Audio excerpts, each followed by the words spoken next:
What is up, you guys? Today we're talking about my original two-time world championship race car, 2014 I might add, against my 2023 relatively stock Polaris Pro R. We're gonna talk about the differences, what a fully race-built machine has that this doesn't have, and really what makes this newer machine so much nicer after all of its years of R&D, because these are about a decade apart of side-by-sides. All right, to start, we're gonna go tip to bottom both these machines, and obviously this thing doesn't look like the bone stock Polaris XP 1000 that you guys all knew and loved way back in the day. But I'm gonna run you guys through. So we have this front bumper here, double-decker Baja Designs light bar lights, and then two squadrons with some amber lights. The amber made it a little bit nicer for the nighttime. We blocked out the stock lights. They're actually gone altogether. We have King shocks on here. Cognito built this car. So they're the ones who took the original frame of the XP 1000 and they turned it into this.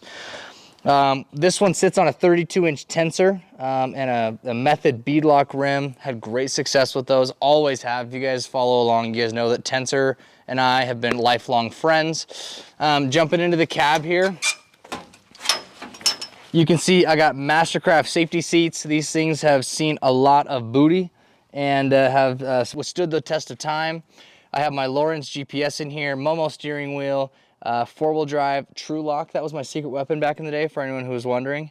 And then I have my pumper, my radiator fan, my radio here, along with all of my temperature gauges for belt, motor, water, everything like that.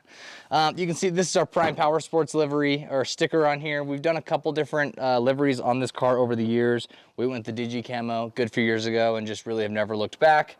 You can see that everything we have is Digi Camo, right? And we really do just love it. So yeah, we have Prime Power Sports on here, Supercross. We've always been friends with the Rockwell guys, the J5 Tactical, Ethica. Obviously, everything that I have here is Ethica, and Ready Gunner. You guys still know that we're all homies. Coming back here, this is where we fill up. So relocated and moved a little bit into the fuel cell. That's not too complicated. We actually have switched this head out for like a quick fill when we're doing a little more racing. But now that we use it for a little more casual use, it's just easier to put a pump in there. Moving to the back, you can see Cognito also made the trailing arms.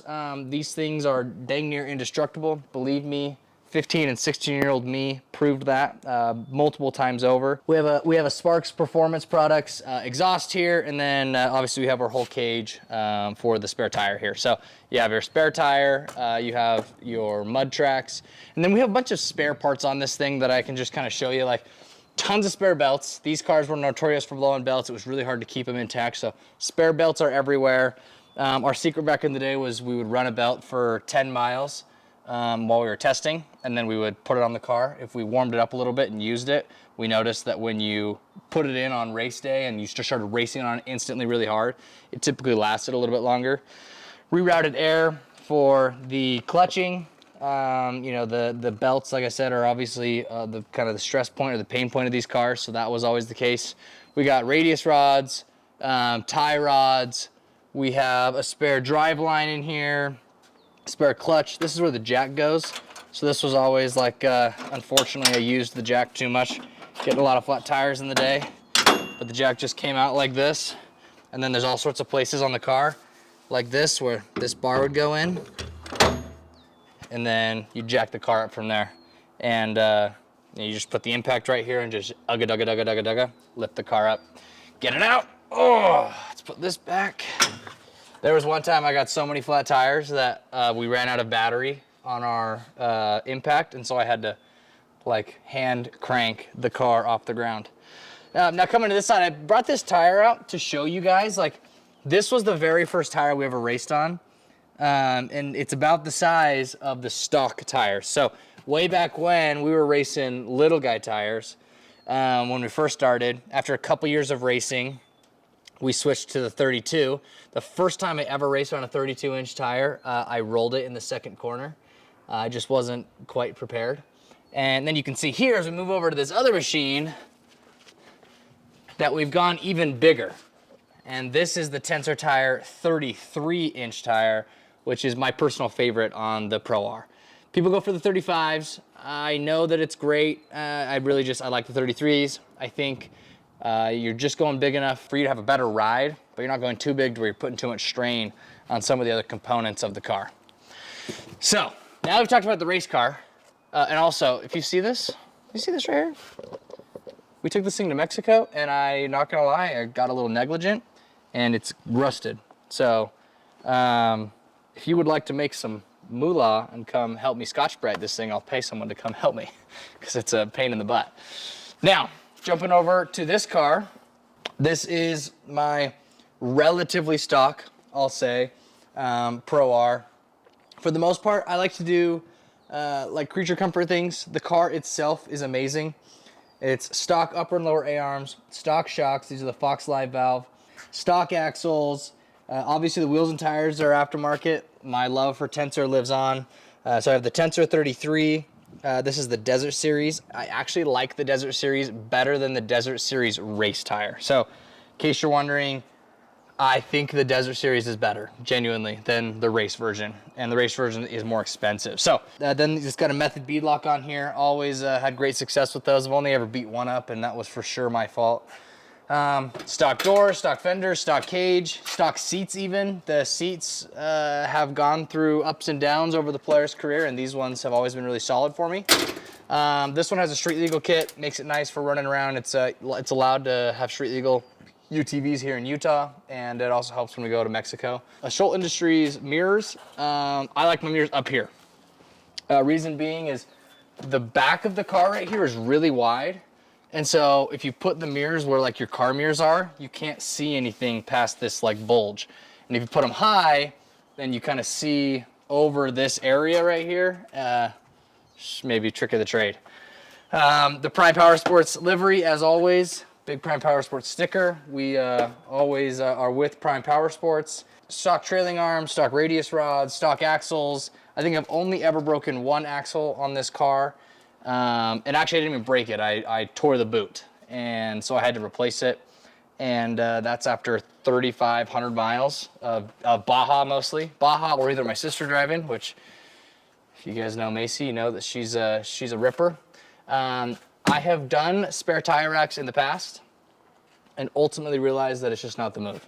So I've put these rings right here. These are not stock. These are custom Pullman rings, and they're just bolted into, there's a tab right here that nobody uses, and so I just literally bought one of these from Home Depot, stuck it in, threaded a bolt onto the bottom, and now I use it for my hooks for my spare tires.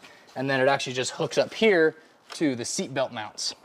And the seatbelt mounts are obviously, they're meant to hold my Fat A in, so why couldn't they hold the tire in as well? So I've used a bunch of other spare tire racks in the past. I've used the ones that are like hydraulic, you know, where you like you clip it and it goes up, and those are actually kind of nice. They're really expensive, and I beat the crap out of these things so much they don't really last. Like if you're more of like a recreational person, I would totally recommend the hydraulics, but like through the Baja stuff, it's one thing. Then I got this one right here. It was like a full bumper. This little tire carrier sat right here, and well, obviously it didn't withstand the test of time. It snapped off. This would be a great option once again for something a little more recreational, but we beat on them a little more. So that's why we installed these rings, and we're now just going with the strapping right here. We've never lost a tire like that, and we've lost multiple tires and broken multiple racks having it in some other form or fashion. So cool concept. Probably could work with a little bit more stability or help of some kind, but we did lose like a $500 wheel and tire setup somewhere in Baja, Mexico. And I believe it was brand new. So I shed a tear, possibly two. As you can see, this puppy needs a little more love. We're gonna take it to the dunes. We got some Tensor tire, sand tires, and Method race wheels. So we're gonna make another video about that sometime later. Underneath here, we got storage boxes, which are just nice. We have air. This right here is for extra gas. It holds about 1.5 gallons. So 2 of these is about a half tank, which really isn't enough. It's actually less than a half a tank. This, what do you think this is from? Did this get rolled at all? Dude, I think Macy rolled it and she didn't say anything. We didn't tip it ever, did we? No, nobody tipped in Baja. Call Mac Pullman. Calling Mac Pullman.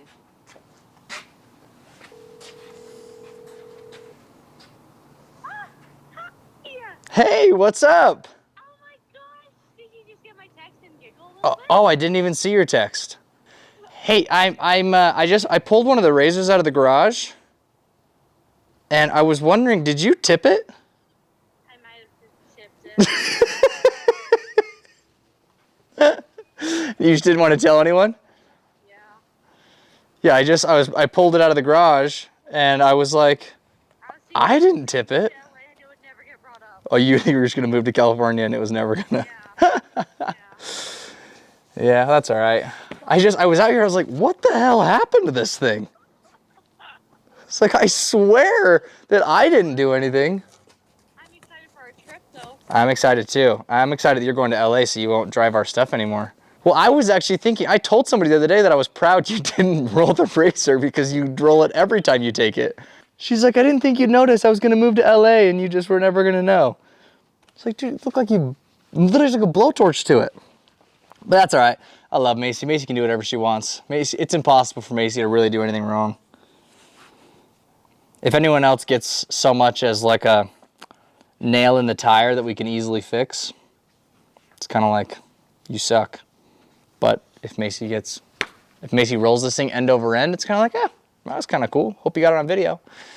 Okay, let's keep going. This thing's fully done for pre-running, right? So we have our tires, we have our helmet air, which is just kind of all zip tied in here. We're pretty unofficial. I just like to have the bare minimum. I don't like to break the bank putting these together. It already breaks the bank enough as is. So stock seats, stock seat belts. And then we have radio. We have a handheld always in here because, oh, Macy. Oh, Macy. Oh.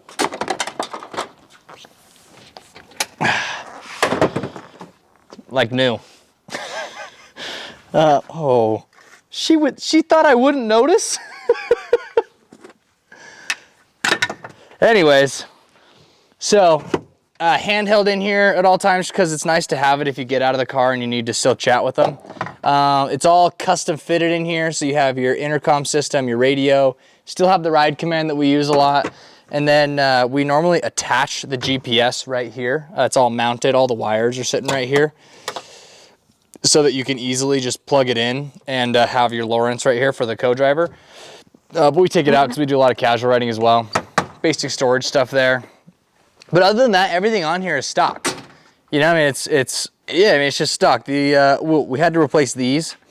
When we go to Mexico, you know, we end up pre-running in the pre-runner a lot.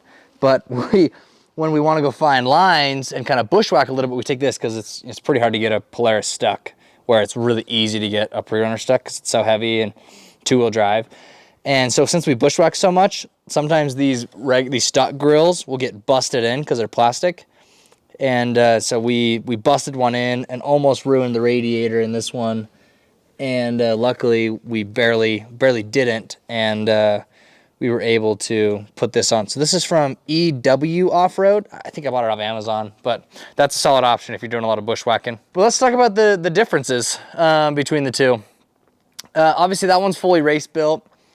This machine comes stock on 32-inch tires, which is kind of cool, compared to like this one came stock on a 29-inch tire, I believe, maybe a 30, which is like, I mean, just the stock differences are insane. Now that one races on 32-inch tires, and this one is sitting here relatively stock with 33-inch tires. As well as this machine has a little over 100 horsepower, I think 114 or 124.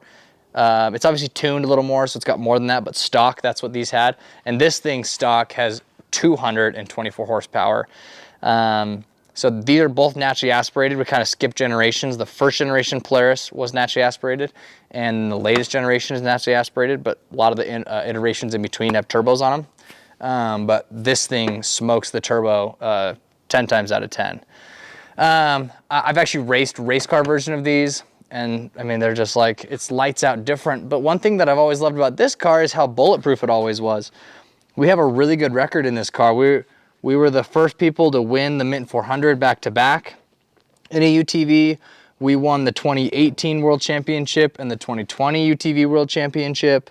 We've podiumed the Baja 1000 multiple times, Baja 500 multiple times. And, you know, it's withstood the test of time. There's like a whole bunch of tips and tricks we learned with this car. A lot of like the foundation of my off-road racing, actually all of it was done in this car. I actually, if you guys come over here and look at this, we'll do a little in the garage tour behind the scenes. I actually have two of them.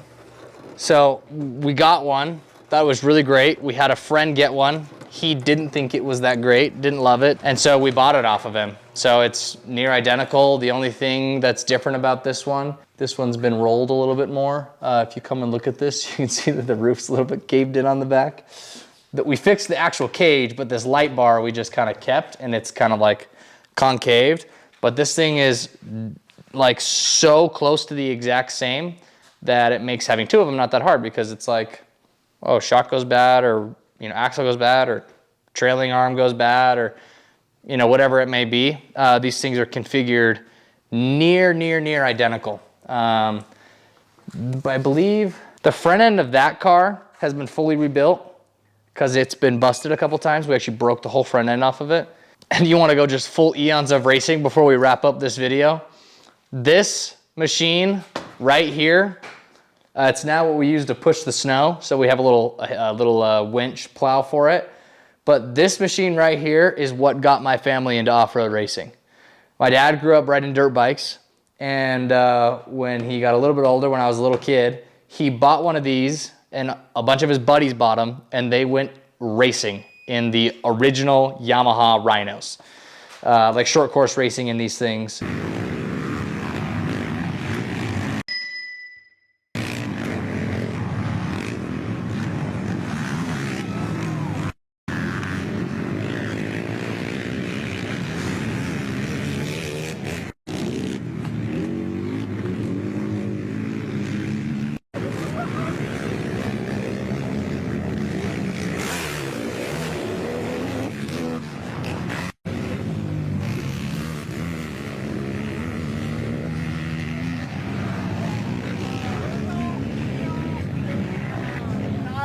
Hey, you did a good job. And obviously the hobby got a little out of hand, and now it's part of our personalities. But bunch of years in the making, you know, second generation racing. This was a studio at one point in time. You can see that we have like all sorts of old photos. Our whole livery used to be Supercross, and it was black and white. And this is, I mean, it's the same truck we have now, just that the livery's changed a little bit. You know, now it looks a little bit more like this one, except for we've altered the camo a little bit, and the title sponsor on the side is Prime Power Sports. But yeah, this used to be Luke and I's little studio back in the day. We'd do all sorts of stuff in here. But obviously the differences between the old cars and the new cars is astronomical. One thing about this new car, the new Polaris Pro R, is I beat the living tar out of it. I've let people who shouldn't be driving in Baja rip the crap out of it in Baja, and it's withstood the test of time. Never busted trailing arms, never radius rods, never tie rods, an axle boot, and spare tires. That's really all I've ever done to it.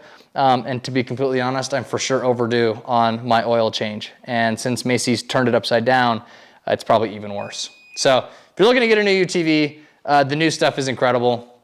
The new Pro Rs are incredible. The new Maverick R, XR, I'm still learning the Maverick lingo, or the Can-Am lingo. But you know, both of those are great. If you guys need one, I get all mine from Prime Power Sports. They're the best guys ever. Yeah, thank you guys for watching.